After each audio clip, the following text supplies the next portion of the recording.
I got all kinds of problems, Johnny. My daughter got pregnant from eating chicken. Yeah, it was finger-licking good, and one thing led to another, you know. Rodney Dangerfield was the only man who could reduce Johnny Carson from polished professional to a helplessly laughing mess in just a few seconds. Today's been a terrible day, too. Has it really? Got up this morning, picked up my shirt, a button fell off. Picked my briefcase, the handle fell off. I'm afraid to go to the bathroom. These were times Rodney Dangerfield broke Johnny Carson. Carson can't keep up with Rodney's one-liners. I was a kid the first time I had my picture taken. The pony threw me. Another one I should have. You got to try him out of town, right? You can't bring him in. Take him on a road to you. Take him on a road. You got to break him in. So you ever get the feeling you wasted your whole life? Huh? I don't know. It's not easy. I got no respect the day I was born. Really? No respect. The doctor picked me up and smacked me. I found out the nurse, she got a few in too, you know.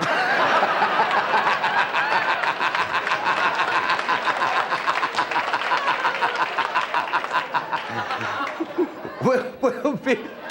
Dangerfield comes out throwing one-liners so fast, Johnny barely has time to react, making the whole bit feel like a pressure attack. Doesn't get any better than this appearance. Actually, I met him through Dr. Bot's, his nephew, Nicky Pompanese. You know. Nicky Pompanese. Very good lawyer. Sharp man, huh? Oh, very. What he did, Johnny, he had a rape charge reduced to tailgating. Clever. Good lawyer, yeah. Well, what do you want to do now, huh? That wraps it up, huh? Okay. That's not easy. Are you What? kidding? I wish I was home in slippers, relaxing, creating hatred in the family. Yo, you pick a topic. Rodney is fully settled in sounding here like he knows every line is going to hit while the jokes feel loose, but the timing stays razor sharp. Rodney talks about alcoholics, Anonymous. No, but I've been working hard, Johnny, and I'm trying to relax. You know, I go to Las Vegas next week, the resorts after that. I got an album coming out, a movie coming out. I'm working very hard. Yeah. Well, you know, my father, he was a workaholic. Really? Oh, yeah. You mentioned work, he got drunk. I didn't know. Well, I finally solved my drinking problem. I joined Alcoholics Anonymous, you know. Wonderful. Yeah, I still drink. I use a different name, that's all. Rodney takes a topic that could sound heavy and turns it into a fast self-destruction joke, never sounding uncomfortable or careful. I got no respect the day I was born. I got no respect the day I was born. Really? No respect. The doctor picked me up and smacked me. I found out the nurse, she got a few in too, you know. He's a lonely kid too, Johnny. Oh, Yeah, was I lonely. lonely, Very huh? yeah. Even in the park, I had no friends. Really? I remember the seesaw. I had to keep running from one end to the other. You know? I grew up, I was lonely too, and I grew up. Yeah. I couldn't get dates with girls. Girls didn't? Trouble with girls, they go for a guy with looks. Everything is looks, you know. But this thing's more important than looks. It's underneath what counts. Soul, depth. Right. That's what's important, not looks. Now, how many times take a walk in the street, you see a tall, handsome man walking arm in arm with a short, fat, ugly girl?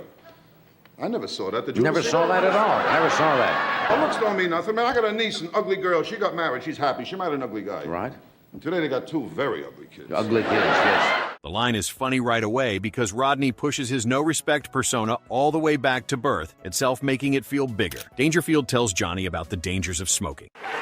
And smoking, that's another one. Try to stop smoking. That's a beauty, huh? Well, with cigarettes, my wife and I, we made a deal, my wife and I. We only smoke after sex. I got the same pack now since 1975. What bothers me is my wife. She's up to 3 packs a day.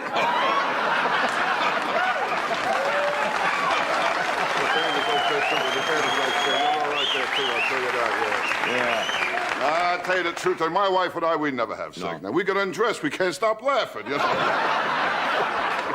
Smoking jokes fit Rodney perfectly because he could take a common warning and turn it into a line about his own rotten luck treating something serious casually. Rodney talks about easy money. I forgot to plug it. Has a plug here for a new movie you have coming out. Yeah, I Called did Easy Money. That's right. Yeah. Is that a good picture? What am I supposed to say? I don't know. Have you seen it? I saw a few things here and I couldn't take it. I had to run out, you know? Yeah. That's all right. I played a part of a guy named Monty Capoletti who lives in Staten Island, and he has,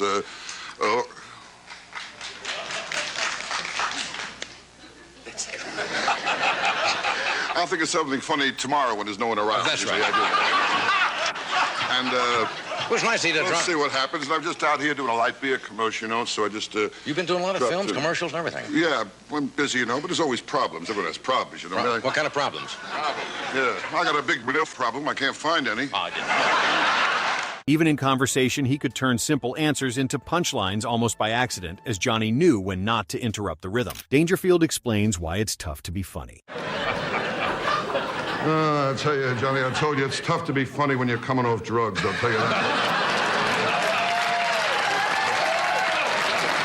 I'll tell you that's tough, Johnny. I tell you though, Johnny, the first time I tried marijuana, I had a wonderful experience. Yeah. Actually, I had a wonderful sexual experience. Really? I only wish I'd been someone there to enjoy it with me, that's all, you know? No, I was a kid, Johnny. I would kill you crazy things when you were a kid, you know. I was a very green kid, too, a very green kid. Remember the first time I had sex with a girl, I was so confused. I didn't know what to do, you know. Yeah. I dialed 555, 1212.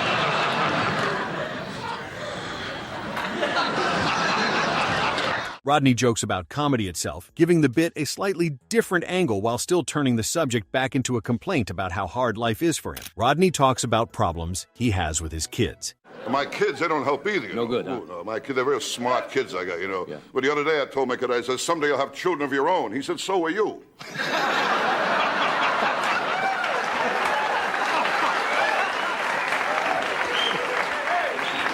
I got a mean kid, a very mean kid. He scotch tapes worms to the sidewalk, then watches the birds get hernias. Are you kidding me? Mean kid, Johnny, mean. It's a mean kid. Mean kid. And my daughter, too, she's no bargain either, my daughter. You kidding? Well, she's been picked up so many times, she's starting to grow handles.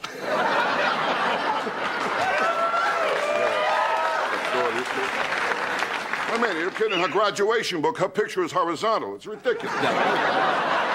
This joke fits Rodney like a glove, because family material always sounded worse once he got hold of it, transforming fatherhood into one more branch of organized humiliation in his larger empire of failure. The best way to burn calories. But as long as you have your health, I suppose Health that's is the most important thing. You know that, Johnny. Health. I mean, you just mentioned before about tennis. I mean, you got to cut out tennis for a while. I But do, tennis yeah. is very good. When you get back in shape, play tennis is very good. I don't play tennis. I can't play tennis. Why's that? I'm not the tennis type, you know. Yeah. Tennis, you got to be rich and come from Connecticut, you know. Hi, we're taking Dad's car. That's Deuce. You know, I can't. It doesn't fit you. No, but tennis is good. That's how you lose weight. You know, you burn up energy, you lose calories that way. Doctors say all kinds of exercise is great. You burn up energy, you lose calories. I mean, in fact, doctors say when a man makes love to a woman, he burns up energy, he loses 150 calories. I made love to a girl once, I lost even more. I lost 150 calories, my watch, and my wallet. This joke sounds like a strong Rodney premise due to his health advice never being safe once he touched it, transforming harmless fitness suggestions into jokes about pain, embarrassment, or catastrophic bad luck. In my building, there's nothing but robberies. I tell you, in my building, there's nothing but robberies. Every time I close a window, I hit somebody's hands.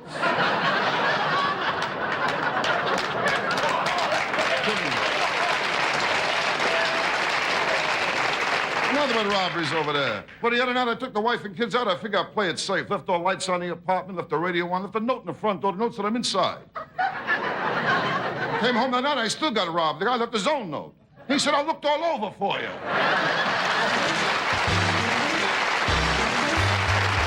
This line fits Rodney perfectly, as it starts from an everyday residential setting and immediately makes it sound hopeless, demonstrating his remarkable gift for neighborhood disaster jokes that felt universal. The fan club joke breaks Carson. Showbiz is rough, though. You know Is that, it really? Johnny. Sure. That's why. That's why just a hobby with me. I make my money at my regular job, you know. I sing the national anthem at cockfights, you know, and it's a rough business, you know that. Yeah. Last week, my fan club broke up. The guy died. But you meet all kinds of people. I met a guy in Vegas last week. I was working there, a wild guy from Texas, you know. Wow. Yeah, he has a big ranch down there. Mm-hmm. He told me in his ranch he has 60 hands working there. 60. All on him. Ooh, he's a wild. He is.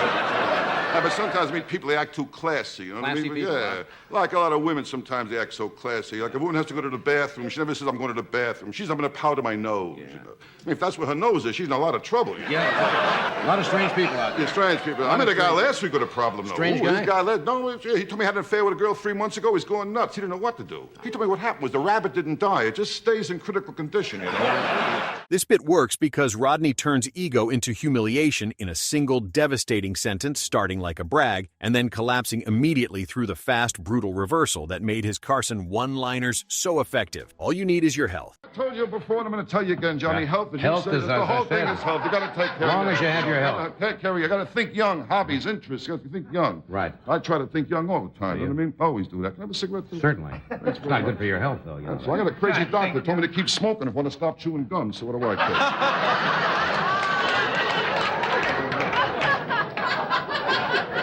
Is that the same doctor you, Dr. Vinny Boom Bond. Vinny Boom Bond. Health is important. I got into astrology lately. Got a new interest. You know what I mean? did you? Oh, astrology is very good. Follow that closely. You meet girls, that's all they talk about. It's astrology. Astrology. Sure, astrology. What sign are you under? You know, that's what they talk about. I tell you, the girls I meet, they're all born under the same sign. Well, what's that? For rent.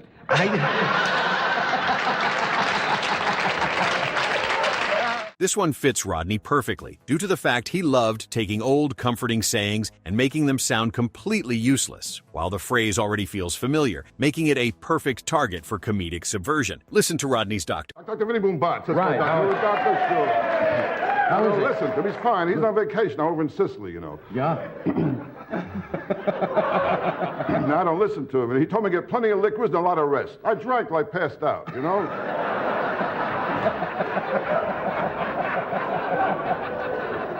Oh, I was drinking last night, Really? Johnny. Oh, I got loaded last night. Lot of booze, huh? I drank so much last night. Johnny, a mosquito bit me that it flew into a wall, you know. I'm telling you, show business, that can keep you drinking too, boy. Sure, it's show tough. business, what a racket. You kidding? They don't know what you go through in show business, boy. Show business. You know, Johnny, you know, sometimes I think back of all the women I had to sleep with to get where I got, you know? This sounds funny because Rodney's doctor material usually treated medicine like another crooked relationship in his life, where professionals conspired against him for unclear reasons. The title suggests he's about to pass along advice that should absolutely not be trusted, bringing in immediate comic tension between authority and incompetence. After a while, you don't know who to believe anymore. The trouble with me is I don't listen to my doctor. That's my trouble. You know my doctor, Dr. Vinny Boom Bond. That's Right. my doctor. The doctor, sure. How is it? Listen to him. He's fine. He's on vacation over in Sicily, you know. Yeah? Now, I don't listen to him. And he told me to get plenty of liquids and a lot of rest. I drank till I passed out, you know?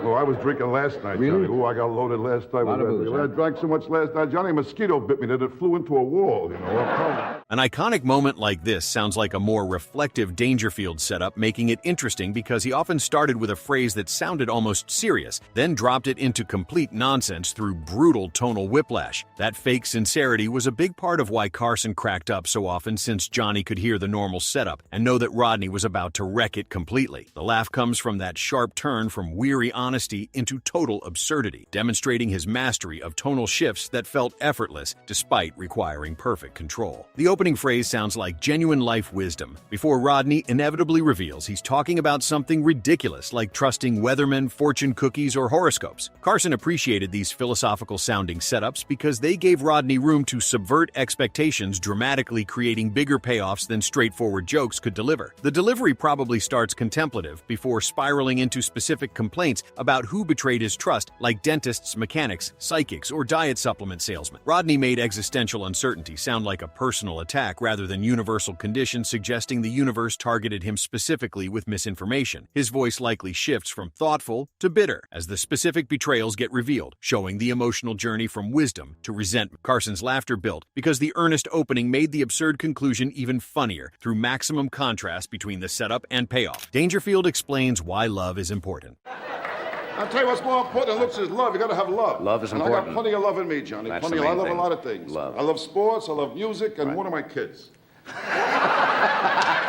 This is funny because Rodney, starting from a warm subject like love, almost guarantees a nasty turn, since he was great at taking nice-sounding ideas and making them sound like fresh evidence that his life was hopeless. Johnny usually cracked when Rodney set up something wholesome and then wrecked it, immediately showing that emotional reversal was right in Rodney's comedic wheelhouse where he operated best. The title already suggests a setup that sounds sincere before the punchline ruins everything, demonstrating his gift for subverting emotional expectations that audiences brought to sentimental topics. sex. Love becomes another battlefield where Rodney loses consistently, rather than a source of comfort, showing even romance betrayed him like everything else. Carson's anticipation showed in his face because he knew any romantic sentiment from Rodney would end badly, creating wonderful suspense about the specific disaster coming. The premise allows Rodney to mock both love itself and his complete inability to achieve it, making the joke work on multiple levels simultaneously. His delivery probably starts sentimental, before revealing love's importance in his life is entirely negative, like teaching him valuable lessons about disappointment, rejection, and humiliation. The joke works because the audience expects wisdom about relationships but gets Rodney's typical disaster report filled with specific, crushing humiliations. Carson loved these emotional bait-and-switch moments because they felt dangerous, despite being completely safe, proving comedy could simulate risk without consequences. Rodney made romance sound like another elaborate trap specifically designed for him, suggesting Cupid had a personal vendetta against his happiness. His experiences with love apparently provided more humiliation than joy based on the setup, creating inverse expectations from normal romantic narratives. The bit demonstrates his talent for making universal positive concepts sound personally catastrophic through his unique perspective on life. Carson's laughter suggested he appreciated the craftsmanship of leading the audience toward warmth before delivering cold, harsh reality as punishment. Rodney treated love like another failed experiment in his laboratory of disappointment, cataloging the results scientifically with detached clinical precision. The wholesome framing makes the inevitable disaster even funnier, through maximum contrast between expectation and reality, creating cognitive dissonance. Rodney Dangerfield spent dozens of years showing audiences that the secret to breaking Johnny Carson wasn't being the smoothest or most polished guest, but rather being so relentlessly honest about your own failures that the host forgot he was supposed to be interviewing you and just became another audience member laughing at the beautiful disaster. What made these moments legendary wasn't just Rodney's jokes, but the way Johnny transformed from professional broadcaster into helpless fan, watching a man turn vulnerability into a superpower, demonstrating that sometimes the most powerful thing a comedian can do is refuse to pretend life is anything but hard. Which Rodney Dangerfield moment breaking Johnny Carson do you think was the funniest? Let us know in the comments, and don't forget to subscribe for more hilarious Tonight Show moments.